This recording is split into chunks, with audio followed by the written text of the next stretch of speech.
Nơi tôi đang đứng đấy là phường Đồng Hới, tỉnh Quảng Trị. Tại đấy sau cơn bão số 10 đi qua thì đã có rất nhiều cái cối ngã đổ.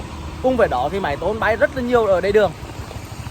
Sáng sớm 29 tháng 9, sau khi bão số 10 quét qua, khu vực phía Bắc tỉnh Quảng Trị ghi nhận nhiều thiệt hại. Tại phường Đồng Hới, gió giật mạnh khiến hàng loạt cây xanh bật gốc, mái tôn bị cuốn bay khắp nơi, nhiều biển hiệu, bảng quảng cáo bị đổ sập. Chính quyền địa phương đang khẩn trương thống kê thiệt hại, huy động lực lượng dọn dẹp hiện trường, khôi phục hạ tầng dân sinh và đảm bảo an toàn giao thông cho người dân.